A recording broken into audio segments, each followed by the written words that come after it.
पड़ोसी निकला असली रिश्तेदार।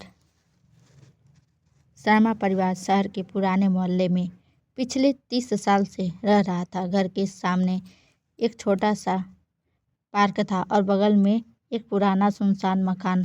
सालों से वह मकान वहीं पड़ा था। लोग कहते थे कि उस घर के मालिक बहुत पहले शहर छोड़कर चले गए थे। एक दिन अचानक उस मकान में हलचल हुई, सफाई होने लगी, दीवारों पर रंग रोशन हुई और फिर 2 दिन बाद वहाँ एक आदमी रहने आ गया। उसका नाम था राघव। लगभग 35 साल का, शांत स्वभाव, कम बोलने वाला और हमेशा किसी गहरी सोच में डूबा हुआ। मोहल्ले वालों ने सोचा शायद कोई नया किराएदार है। राघव आते ही सबसे अच्छा व्यवहार करना शुरू कर दिया। वह बच्चों को चॉकलेट देता, बुजुर्गों का सामान उठाकर घर तक छोड़ आता और किसी का बल्ब फ्यूज हो जाए तो बिना कहे ठीक कर देता। कुछ ही दिनों में सब उसे पसंद करने लगे। सबसे ज़्यादा अपनापन शर्मा परिवार की बुजुर्ग दादी शकुंतला देवी को उससे महसूस होने लगा। राघव अक्सर शाम को उनके पास बैठ जाता, उनकी दवाइयाँ ला देता और पुरानी बातें सुनता। लेकिन घर की बहू संध्या को उसमें कुछ अजीब लगता था। राघव जब भी आता उसकी नज़रें बार बार ड्राइंग रूम की दीवार पर लगी एक पुरानी तस्वीर पर टिकी जाती। वह तस्वीर परिवार के मुखिया दिवंगत हरिनारायण शर्मा की थी। एक शाम संध्या ने देखा कि राघव अकेले कमरे में खड़ा उसी तस्वीर को बहुत देर तक देख रहा था। उसकी आंखें नम थी।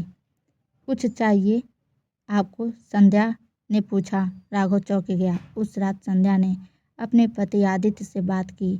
मुझे ये आदमी ठीक नहीं लग रहा।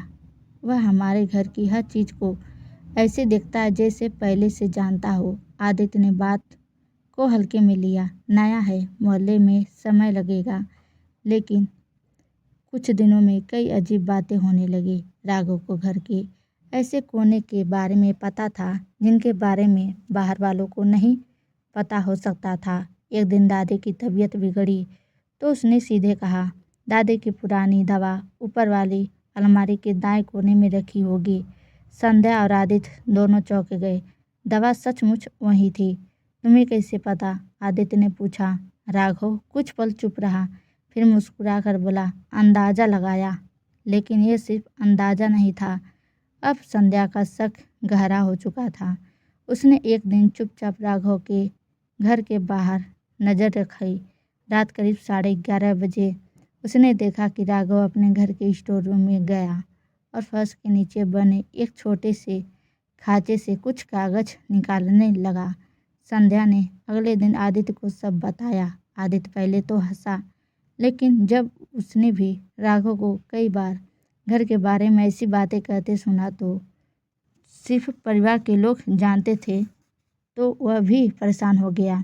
इसी बीच दादी की तबीयत और बिगड़ गई। एक रात उन्होंने आदित्य को अपने पास बुलाया। कांपती आवाज़ में बोली, राघव तुमसे कुछ कहे तो उसकी बात पूरी सुनना। शायद वक्त आ गया है। आदित्य कुछ समझ नहीं पाया। अगली सुबह दादी की हालत और गंभीर हो गई। डॉक्टर ने कहा कि उम्र ज़्यादा होने की वजह से अब उनका ज़्यादा समय नहीं बचा है। उसी शाम अचानक घर में हंगामा मच गया। राघव सीधे शर्मा परिवार के घर आया और बोला, मुझे आप सबसे एक ज़रूरी बात करनी है। अभी उसकी आवाज़ में घबराहट थी। संध्या ने सख्त लहजे में पूछा, आखिर तुम हो कौन और हमारे घर के बारे में इतना सब कैसे जानते हो? राघव ने जेब से एक पुरानी फ़ोटो निकाली। तस्वीर देखकर दादी की आंखें भर आई। उस तस्वीर में हरिनारायण शर्मा थे और उनके साथ एक जवान औरत जिसकी गोद में एक छोटा बच्चा था। यह बच्चा मैं हूँ, राघव ने धीरे स्वर में कहा। कमरे में सन्नाटा छा गया। आदित्य का चेहरा सख्त हो गया। क्या बकवास है?